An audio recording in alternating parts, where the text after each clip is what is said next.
Hi,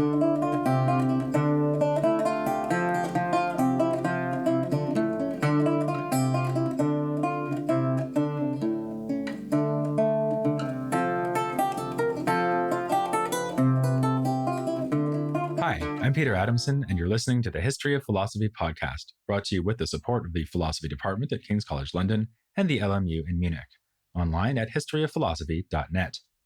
Today's episode, One to Rule Them All, Jean Bodin.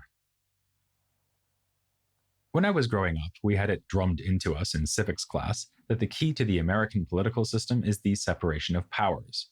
The executive, legislative, and judiciary branches have different spheres of competence, and can also check the power of the other spheres, as when the president nominates Supreme Court justices and Congress gets to approve or reject these nominations. Back in high school, this was presented to us as a perfectly balanced and calibrated scheme. There was no talk of, say, FDR threatening to pack the Supreme Court to get it to stop thwarting his agenda. Nor did we learn that Congress might just refuse to consider Supreme Court nominations from a president with little more justification than, you can't make us, so there. This would happen later in my lifetime, when Republicans refused to consider a nomination made by Barack Obama, which was a pretty shocking abuse of power, but not an unprecedented one, as a similarly dubious procedure was also used back in the mid-19th century. American history has always shown how difficult it is to maintain a stable separation of powers, as each branch constantly works to tip the balance in its favor. Jean Bodin would have said that it is more than difficult in practical terms. It's conceptually impossible. Sovereignty cannot be divided because there must be an answer to the question whose commands are final. As he says in his pioneering work of political theory, The 6 Books of the Commonwealth, the situation in which power is genuinely divided would be one in which disagreements could be decided only by force. Power can be delegated by the sovereign authority, but it remains vested in that authority and is exercised in the sovereign's name. Now, this sovereign doesn't necessarily need to be a single person. It could be the people as a whole, as in a democracy, or the class of the nobility, as in an aristocracy. Bodin acknowledges the possibility of these forms of constitution, but argues that the best form is a monarchy, in which the single power of the sovereign is held by a single man. And it should indeed be a man. Bodin approves of the French Salic law that excludes women from the line of succession, and thinks that, along with a rule of hereditary inheritance of the throne, this will best serve the goal of political stability. Of course, Bodin lived under a monarchy, and as a trained lawyer was steeped in the political and legal thought of the Middle Ages and early Renaissance, which typically endorsed royalist forms of government.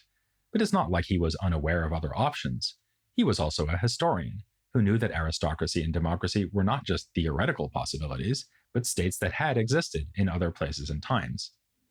Furthermore, he understood that his own concept of unified and absolute sovereignty was a controversial one. At this very time, as we just saw in the previous episode, Calvinist political treatises were pushing the idea that the ruler serves at the pleasure of the citizens who elected him, while less radical thinkers like Cézanne had placed constraints on the authority of the king. Unlike all these authors, the Bodin of the 6 Books of the Commonwealth was, in the words of Quentin Skinner, a virtually unyielding defender of absolutism who saw a strong monarchy as the only means for restoring political unity and peace. I refer to the Bodin of that work in particular because in an earlier treatise called Method for the Easy Comprehension of History from 1566, Bodin had himself adopted a less absolutist position. This work, which has been described as a handbook of advice to students on how to read historians with profit, envisioned the best constitution as a monarchy with checks on its power, along the lines proposed by Cézanne. It also rooted the ruler's sovereignty in an exchange of oaths, the mechanism emphasized by Huguenot authors like Hauptmann. There are 2 complementary ways to explain why Bodin moved towards a more absolutist position in his 6 books.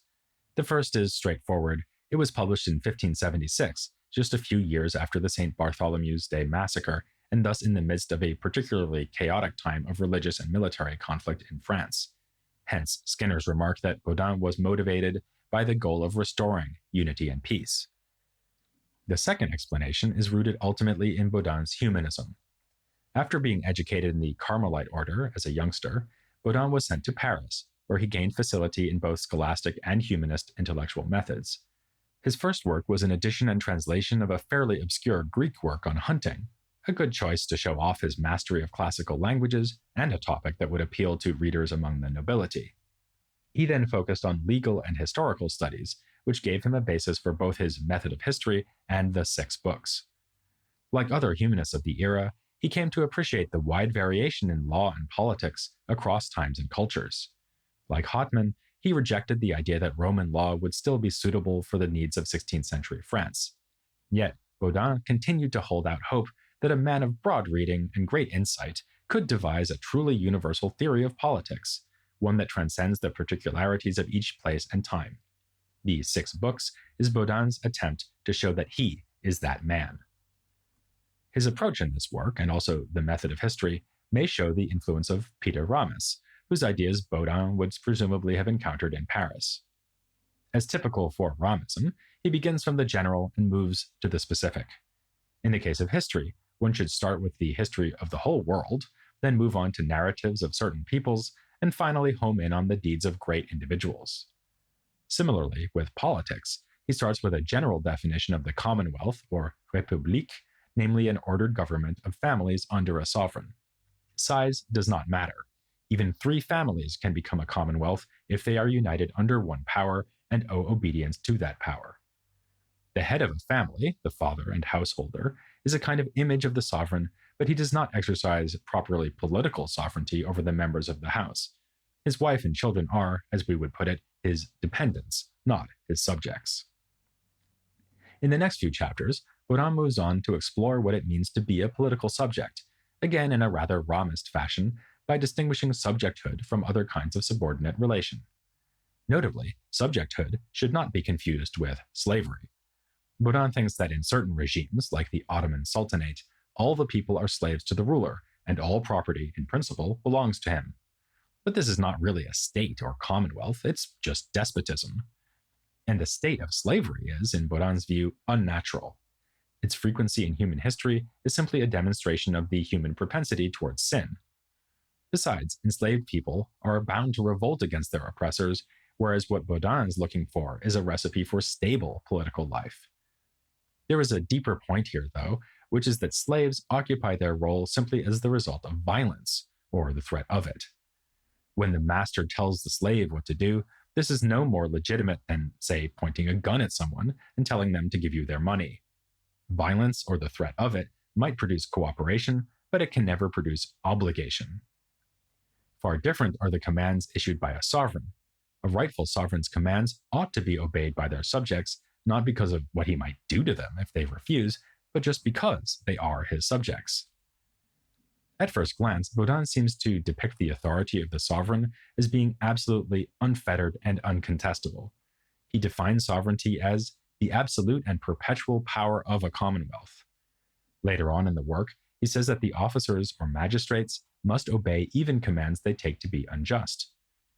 Bodin does not even allow them to resign as an act of conscience rather than carry out their orders. These are clearly not the king-making and king-breaking magistrates envisioned by the Huguenot political theorists Hartmann and Beza. But Bodin's contrary view is not just a matter of devotion to the crown or of pragmatic calculation. He has a principled reason for thinking that the sovereign should be unchallenged, namely that he is the source of all law. In a sense, this is his only power, and indeed the only political power there is, because all other powers, the appointment of officials, levying of taxation, waging of war, and so on, stem from this authority to make laws. This helps to explain why Bodin rejected the idea of a separation of powers. It is the power to make law that is definitive of sovereignty, and this power cannot be vested in multiple, potentially opposing sources. If it were, then they could issue contrary commands, or countermand each other's edicts. That would be the opposite of a state, it would be anarchy. In fact, the sovereign cannot even challenge himself, in that he cannot issue edicts binding his own future decisions. Laws and institutions must adapt to fit changing circumstances. Just as Roman law is not likely to be right for a 16th century Frenchman, the right laws for France in 1570 might be different from the right laws in 1571. Bodin does caution against rapid change in the laws, since this tends to undermine the legitimacy of the whole regime.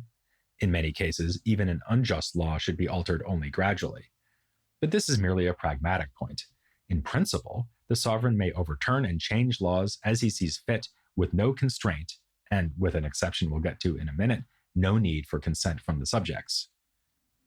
Because the unity and supremacy of sovereignty is emphasized so strongly by Bodin, and because it yields such a sharp contrast between him and some other authors of the time, it tends to be the main idea that is associated with him as a political thinker. But a closer look shows that he is far from endorsing an anything-goes autocracy. For starters, he sees law in normative terms, meaning that lawmaking has a purpose, namely justice. By his theory, imperfect sovereigns must be obeyed. Indeed, this will be the usual situation since Bodin admits that good rulers are rare. But the ideal on which the theory is modeled is a wise and just king dispensing laws that adapt and react to circumstances. This brings us to another important caveat to the idea that Bodin was an unrestrained absolutist. Though he did, as we've seen, define sovereignty in terms of absolute power, he did not mean by this phrase what we would naturally take it to mean. The sovereign's lawmaking power is absolute simply because it allows him to change existing laws, to release subjects from obligations imposed on them, or to impose new ones.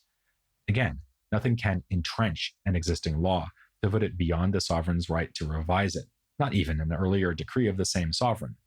It is conceptually impossible for the sovereign to bind his own power, just as it is conceptually impossible for anyone else to thwart that power. Since absolute power has this fairly narrow meaning, it is entirely compatible with something else Bodin says, which would otherwise seem to be in conflict with his theory, namely that the sovereign is supreme only in the realm of civic law. Like anyone else, he is subject to the natural and divine law. Suppose a sovereign behaves tyrannically, for instance by knowingly jailing or executing innocent people. He would not be overstepping his bounds as a political ruler, and his subjects would not be entitled to overthrow him. But that does not mean he'd be off the hook. He would be violating another set of commands, those handed down by natural reason and by God himself. Now, this might look like a rather weak caveat. Bodin seems to be saying that no one is empowered to stop a ruler from being tyrannical apart from God, who famously moves in mysterious ways, which include literally letting people get away with murder, at least in this life. So what sanction can be brought to bear on a tyrant? Apparently none. But remember, this is a political theory of obligations and rights, not a theory about actually getting people to do what they ought to. Think again of the contrast between the sovereign and the armed robber. As a purely practical matter, you can more easily ignore the sovereign's commands than those of the robber who is presently shoving a gun in your face, but that doesn't mean that the robber has any standing to tell you what to do. Similarly, the sovereign ruler is obligated to follow the natural law, regardless whether he actually does so. In this respect, Bodin is actually putting greater restraints on his sovereign than some political thinkers would. Notably, Machiavelli held that according to the reason of state, a ruler might need to do all sorts of immoral things in order to be effective, and if so, then he should go right ahead. Bodin forcefully rejects this. His sovereign is the highest power in political terms, but subject to higher powers in matters of morality and religion. Any lingering suspicion that these constraints are empty ones should be banished by turning to Bodin's discussion of taxation. We would probably think of this as a paradigm case of a purely political issue, well within the realm of civic law, where whatever the sovereign says goes. But Bodin sees the sanctity of private property as part of the natural law. This means that the sovereign has an obligation to respect the property of his subjects, and even that the consent of the subjects needs to be secured to impose taxes upon them, or to confiscate wealth in any other way. Bodin stood up for this principle at a meeting of the Estates General held in Blois in 1576, arguing that the king had no right to alienate property belonging to the nation by selling it off to raise money. This soured his relation with the sitting monarch, an ironic outcome for this famous proponent of absolute monarchy, but at least it allowed him to respond to criticisms that he was allowing unrestrained authority to the sovereign. When an edition of his 6 books appeared in Geneva, adding a list of complaints about his teachings, he was able to point to his stand at the Estates General as proof that his absolutism was not quite so absolute as it seemed. The natural law imposes another important constraint on the sovereign, which is that he must abide by any contracts he makes with his subjects. This is a tricky point, since Bodin has been telling us repeatedly that everything is subject to the sovereign's will, and that not even he can bind his future commands by making promises in the here and now. But again, there is no contradiction. We just need to bear in mind the difference between a law and a contract. A law is binding in only one direction. The sovereign commands, and the subject has the obligation to obey. A contract, by contrast, is binding in both directions. So legal agreements made with a sovereign are legally enforceable in the court system. This sounds like a somewhat technical point, but it is important for a couple of reasons. First, it underscores the substantive role of the natural law in Bodin's theory, since natural law is the source of the obligation to honor contracts. Second, it gets us to the heart of his disagreement with the Huguenot political theorists. Huttman and Beza saw the relationship between the ruler and subject as obligating on both sides. The subjects put the ruler in charge, with a view to achieving safety, peace, and so on, and obey him as their part of this deal. If the ruler fails to live up to his side of the bargain, they, or rather the appropriate magistrates, can get rid of him. For Bodin, this is an amateurish mistake. These writers have confused laws with contracts. Law-making sovereign authority is a one-way street, and it involves no obligations on the sovereign's side. Bodin is not then a social contract theorist, though he does think that sovereignty can be established when a people consents to hand power to a single authority. He also thinks it can happen the good old-fashioned way, through force, as by a violent conquest. In particular, he thinks that the monarchy of France was established through force, not by consent. So that's another point of disagreement with Huguenot authors like Huttman. But there was at least one thing they did agree on, a topic we've been following over the last few episodes: religious tolerance. Bodin's own religious convictions are a matter of controversy. Never mind Protestantism and Catholicism, he was suspected of harboring sympathy for Judaism. But he was in favor of France's remaining Catholic. The main goal, in his view, was yet again stability. So avoiding factionalism was the main priority, so long as everyone was willing to sign up to monotheistic religion. A unified state religion commanding the allegiance of the whole people would be ideal, but if this was practically unattainable, pluralism would be preferable to open dissent and conflict. Thus, Bodin argues that the sovereign should allow freedom in private worship and avoid coercion in matters of religion. Indeed, the sovereign should seek to remain neutral, above the fray of religious disputation. As one scholar has put it, by not demanding control over religious beliefs, the sovereign demonstrates a commitment to all simultaneously. Bodin even wrote a work that dramatizes the possibility of unity across religious divides, a so-called colloquium consisting of a dialogue between 7 speakers of different faiths. Actually, one of them is not a religious figure, but a natural philosopher. Since they can all agree on the precepts of the natural law and on a kind of generic monotheism, they find that there is far more harmony than discord between them. While these ideas about religious tolerance are by now pretty familiar to us, Bodin's general theory of sovereignty is genuinely groundbreaking. Which is not to say that he was right, of course. There is a seductive appeal to his idea that sovereignty must in the end rest with a single authority.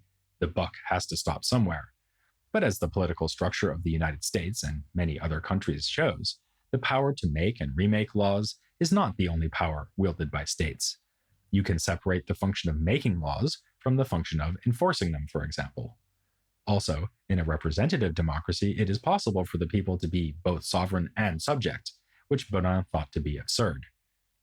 Still, by raising this issue in such stark terms, Bodin laid the seeds for the development of just such ideas. Another important achievement was that, for the first time, he defined citizenship in terms of being subject to a certain political authority. We would now find this natural, but before Bodin and going all the way back to Aristotle, citizens had been understood to be those who are actively participating in political life.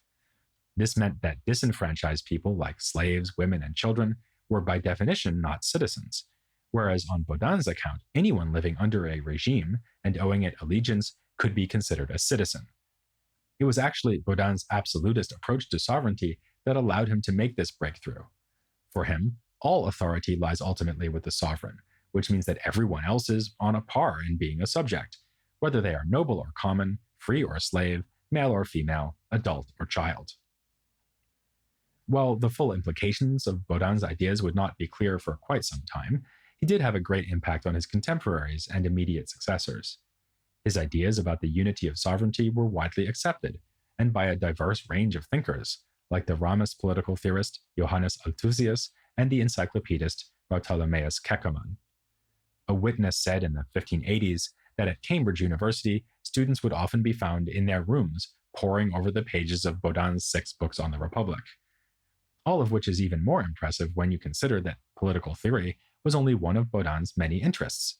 He was a classic example of a humanist polymath, who, as we've seen, wrote on law and history, and also on natural philosophy and economics.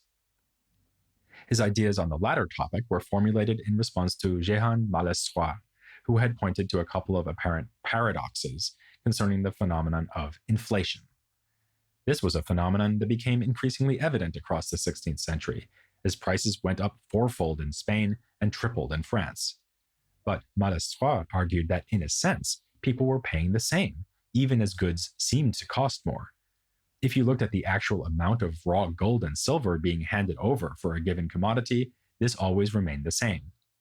Prices were increasing, but only because of the debasement of coins by the state, which meant that the coins were worth less all the time. A cow that cost 1 silver coin in 1500 might cost 2 silver coins in 1550, but that's just because the 1550 coin had half as much precious metal in it. So actually, argued Bodin, prices were remaining constant. This preserved the intuitive idea that the cow is really worth a certain weight of silver and retains that same value over time. Bodin denied this intuition. He agreed that debasement of coinage is a cause of inflation, and in fact the only cause that a government can actually control, but it is not the only or even the chief cause of rising prices. He observed that monopolies drive up prices, as do scarcity of goods and runaway spending on luxuries by the rich, in other words, changes in supply and demand.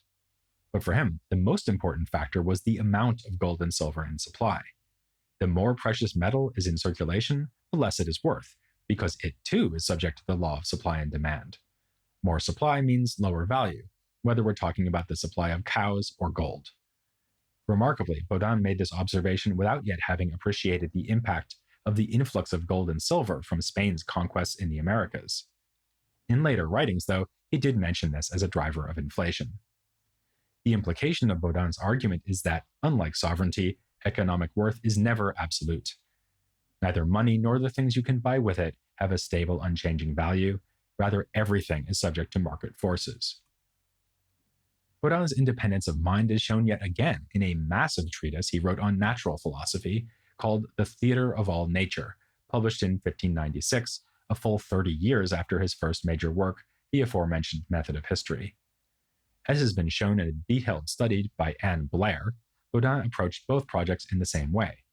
He followed the advice of Erasmus by keeping commonplace books of citations and passages that struck him as he pursued a lifetime of voracious reading. This material would then be wrestled into shape for the purposes of his own writings, or at least more or less into shape. A recent biographer of Bodin has remarked that he was congenitally argumentative, able to leave few avenues unexplored, few authorities unchallenged, few examples unpresented from his vast store of learning. For our purposes, it's the challenging of authorities that is of particular interest. In The Theatre of Nature, Bodin follows the lead of Ramus by constantly questioning the views of Aristotle. He disagrees with him on topics great and small, denying, for instance, that subjects should be analyzed in terms of matter and form, and that all birds have 2 feet. He's particularly concerned in his discussions of nature to emphasize the wise providence of God. For example, he complains that Aristotle failed to give a single unified account of saltiness in different natural fluids, from seawater to the sweat of animals.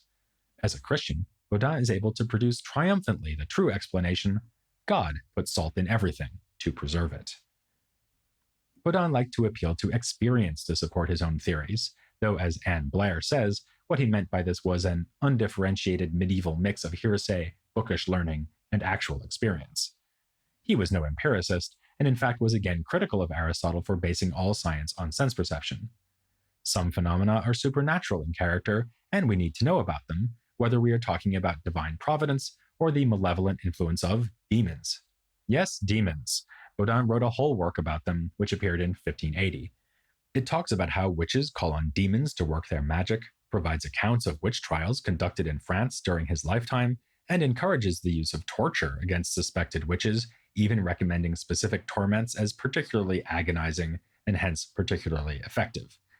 It may seem disconcerting, even incredible, that the author of a sophisticated and enduringly important work like the 6 books on the Republic would go in for such cruel and superstitious nonsense. But, as we'll see in a later episode, belief in witchcraft was widespread in this era and integrated with philosophical and scientific theories in surprising ways. Besides, in one respect, the Bodin of the demonology is evidently the same man as the Bodin of the Six Books. He feared that witches would undermine the order and cohesion of the community, the very results that a well-running state should be aiming to establish. Like someone offering debased coins in exchange for a cow, I've sold Bodin a bit short in this episode by touching only lightly on his non-political writings. In particular, it would be worth milking his treatise on natural philosophy a bit more. So next time, I'll be speaking to the aforementioned Anne Blair, a leading expert on that work and natural philosophy in this whole period. So join me for, and you already know which joke is coming here, an utterly fascinating conversation with her next time here on The History of Philosophy Without Any Gaps.